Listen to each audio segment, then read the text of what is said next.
Well, hello everybody, welcome back to the Typewriter video series.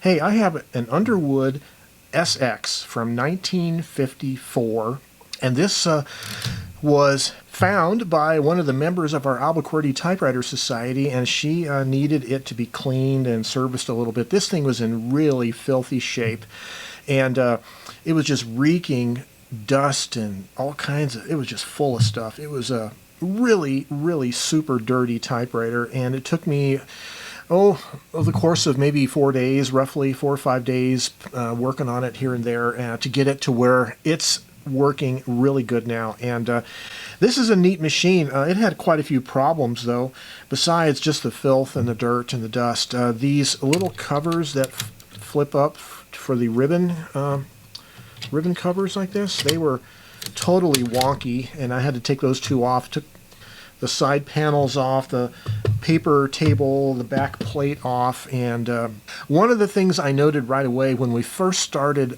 playing with this at the last meeting of the Albuquerque Typewriter Society last week is when I first started typing on it, it was working fine, and then all of a sudden the whole typewriter jammed up. The keys wouldn't move and the carriage wouldn't move, and it turned out to be the ribbon system, the little flat rod that drops down for the reversing, that had gotten jammed on the left spool here, and it just locked up the movement of the entire machine. So when I got it home, I had to look at the ribbon drive system. It took me quite a while to get that. A lot of dirt and grunge. I had to also kind of figure out how it worked.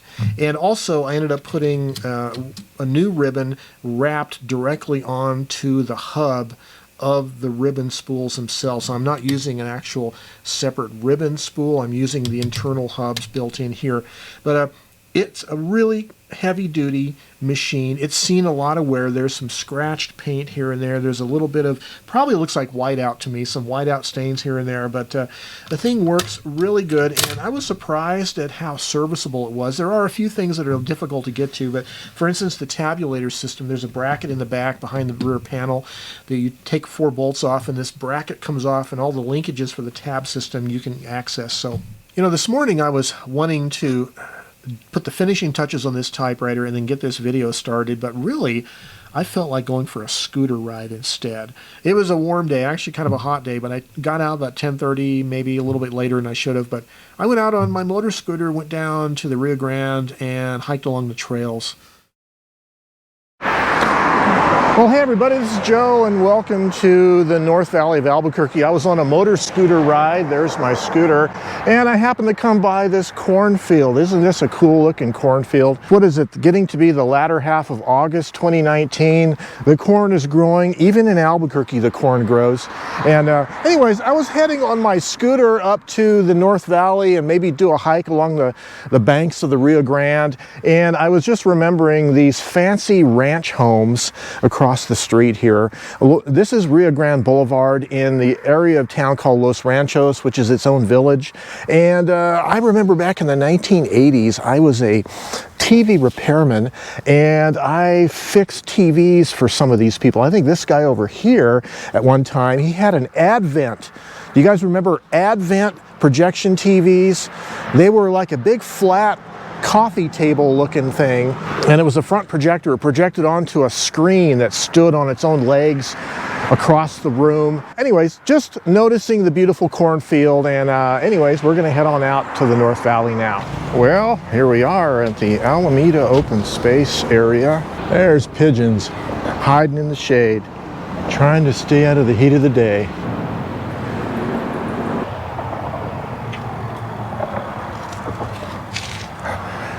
Well, along the edge of the Rio Grande, we have these traditional acequias, or kind of irrigation systems that were originally built during the Spanish era hundreds of years ago. So we have that pre-US, pre-Mexican Spanish tradition here in New Mexico, and this is just one of the artifacts of that, is these acequias. So the winter of 2019, Colorado had record snowfall, and consequently in the spring of 2019 we had record runoff, spring runoff, and the Rio Grande was as high as it's been in decades. And these hiking trails along the edge of the river were flooded A lot of them were flooded, which is a great thing because these old cottonwood trees require their roots to be flooded in order for them to be healthy, and that hasn't really happened in decades. But the water has receded, and hopefully the trails have dried up enough that we have some passable trails without too much mud. This is a portage where people can take in canoes and kayaks onto the river.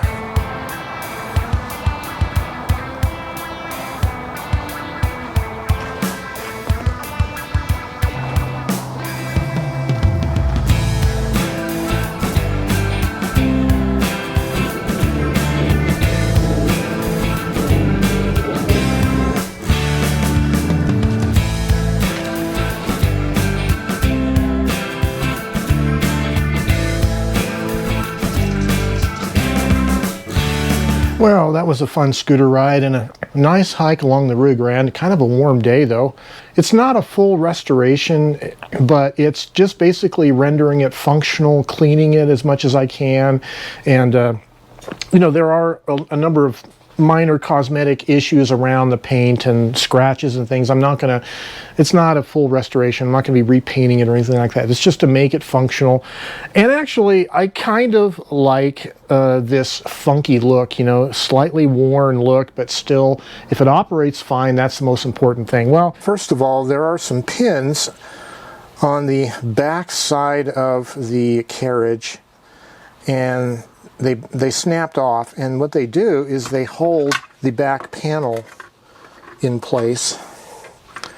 The back panel pivots on the pins on these holes right here. So I had to make some new pins, and this is a brass rod with a wider diameter tube cut short and then soldered with rosin core solder to make a little knob. Okay, the next thing was the tabulator rack, which is this bar right here. Of course, I had to remove it from the machine and degrease all of these slots where these tab slugs are.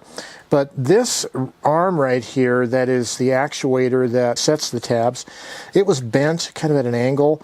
And then this whole assembly right down here is where the tab linkages, these little levers that go up and down, they slide these other levers up and down here, and it sets and clears the tabs and also makes the tab move. I had to remove this whole block, degrease it really good, and then I had to align the arm that sets the tab versus the one that erases it, so it was doing the same tab. What it was doing was you could set a tab, then when you tab over to it and go to clear it, it was trying to clear the one to the left of it. So I got them set up now where the tabs work for the entire length of the rail. And here is the detail of one of my little homemade brass pins that hinges that back cover. So these covers pop off, and that gains access to not only the platen roller but also the feed rollers down below. And so I did all the cleaning and degreasing of the feed rollers, and so it's nice and clean and they run really good now. Of course, the machine was extremely grungy on the inside. It took a lot of degreasing with lacquer thinner and alcohol, scrubbing with brushes and rags to get all the parts inside clean and degreased. And things like the bearings for the carriage rails needed some special attention. And of course the rail itself, the back rail, needed to be degreased and cleaned and re-oiled. And then the front rail, there is this rectangular cross-section channel that the front bearing rides in for the front of the carriage, and that needed to be degreased and re-lubed. It was very grungy. The margin settings wouldn't slide at all. This whole rack gear had to be taken out and cleaned and degreased, and now it runs very smoothly. So the ribbon feed was a real problem. So this system for reversing the ribbon, it has this little spring-loaded arm that's pushing against the middle of the pack through this slot, and when you come to the end of the ribbon, that arm pops out and it allows this flat bar to fall down, and that pushes a little nub, and when the drive shaft for the ribbon turns, it slides the drive shaft to the other side, which starts feeding the other side. So that wasn't happening, and I had to clean and degrease all these. There was also slight adjustments to all of that. And then I got a new ribbon and I just wound it onto the original built-in hubs of the typewriter. It seems to work most reliably that way. So fresh ribbon, it's auto-reversing, it's feeding fine. Of course, a lot of degreasing along the ribbon vibrator area, just a tremendous amount of dirt and grunge that had to be cleaned out. And also, of course, the segment needed to be degreased tremendously. It was tremendously dirty down in there. It took me a long time to get it so the type bars would not hang up. Okay, this is looking underneath the keyboard near the front of the machine, and this lever I'm pushing is the margin release lever. And what it was doing is when you push it down, it was hanging up on this weldment right here and binding. And this weldment is for the shift system. It rotates.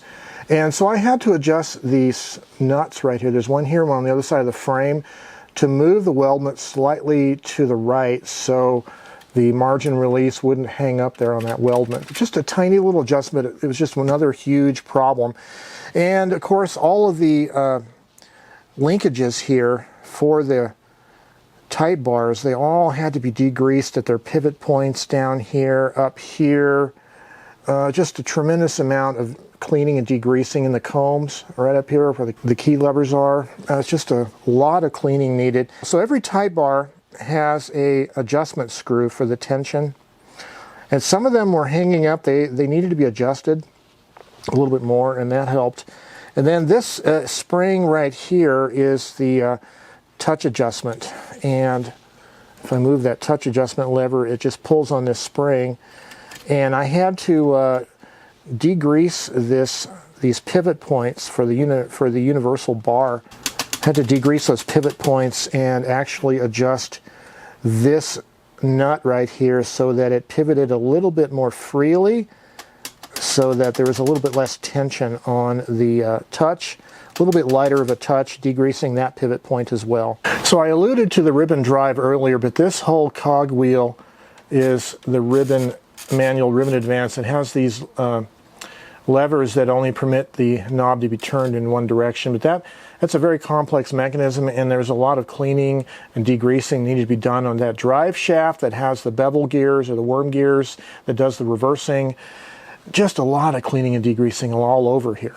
Okay, so this is the bottom of the space bar. This stop and the one next to it is what stops it at the return position, and it's making this loud clanking noise because there's no padding underneath these supports. So I'm going to add some adhesive felt to these so that it'll be a little bit quieter when you space.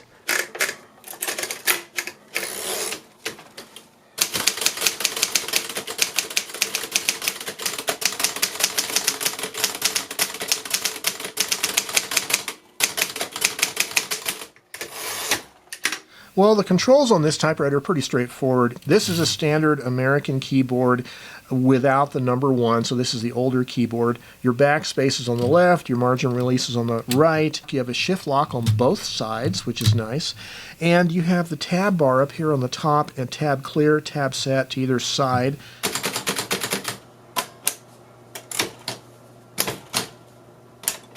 Here is your ribbon color, select your bichrome setting, and your touch adjustment is right here, and that does do some effect.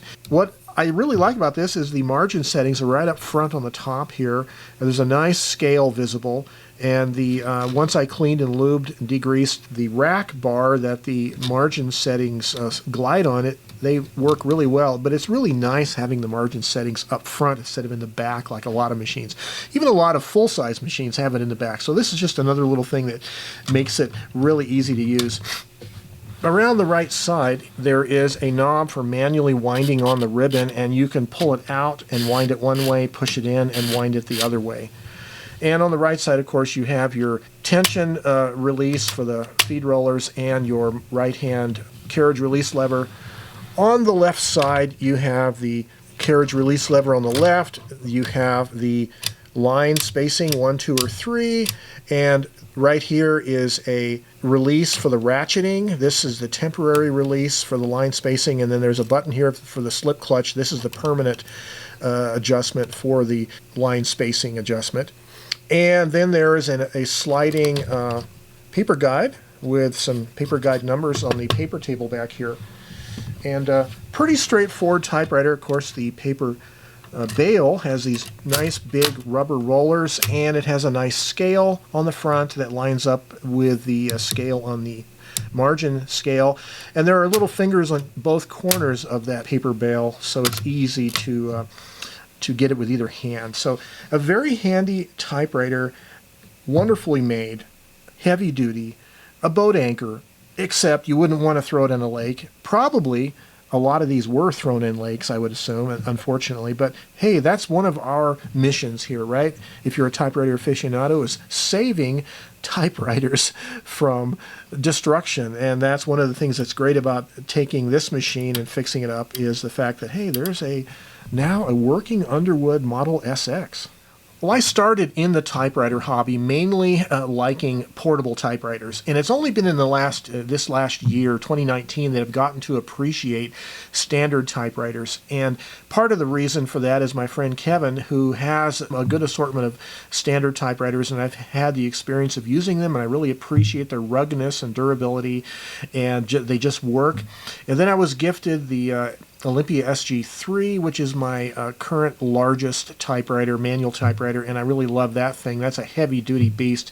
This typewriter here is every bit pretty close to the same weight. I have not weighed it, but it's middle 30-pound range, I would assume. This is one of these typewriters, obviously not a portable typewriter, so I wouldn't expect her to be taking this typewriter to typewriter events, but she brought it to the last meeting, so there's a good chance she might be able to bring it to another meeting. But generally, the weight and the bulk of these things, it's better off just keeping them at home at your office, or your writing desk, your writing table, wherever you like to write, and just write on these things.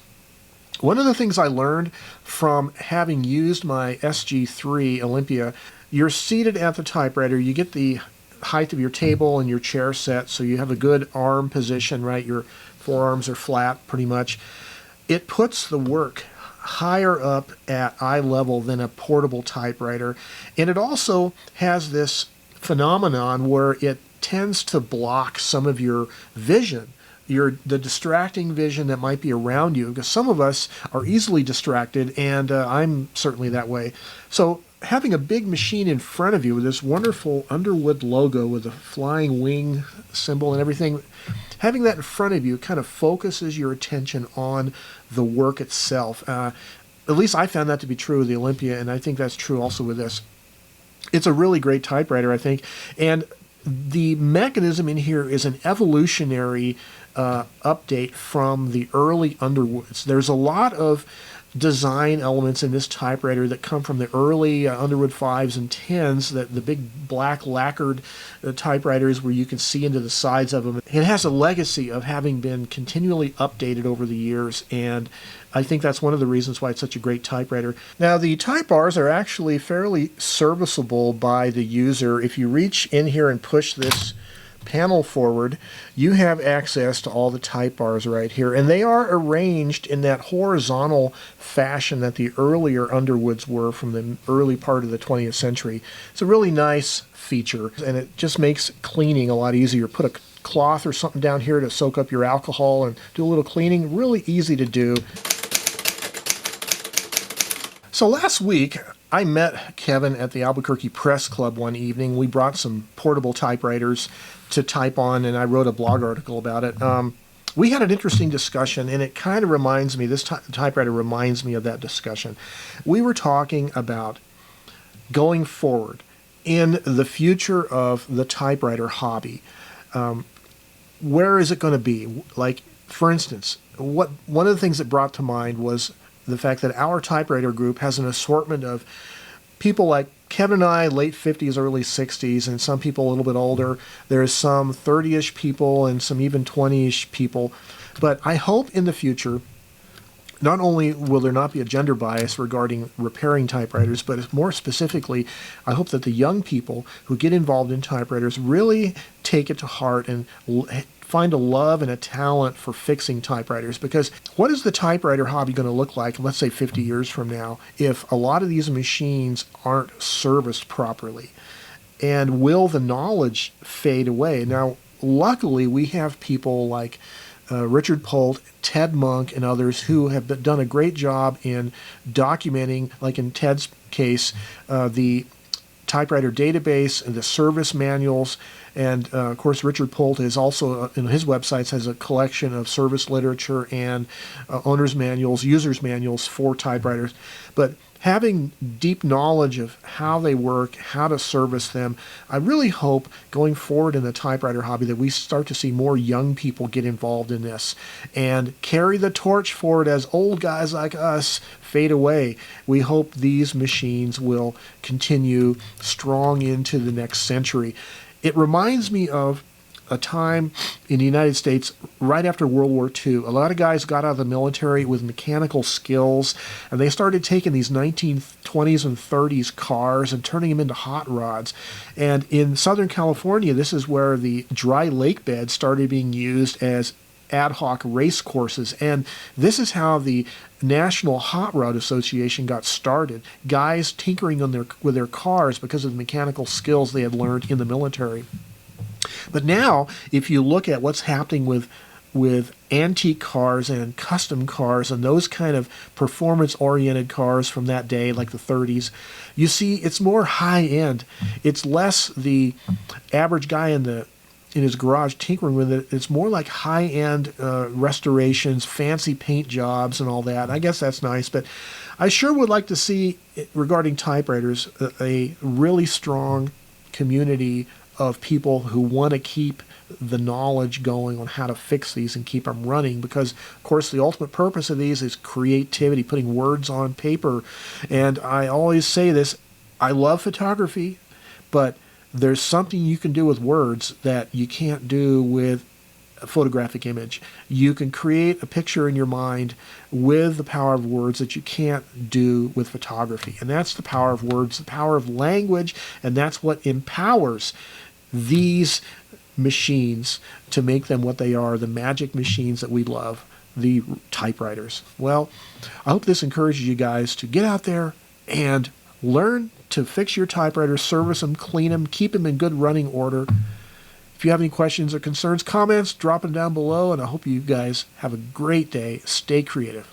Bye-bye for now.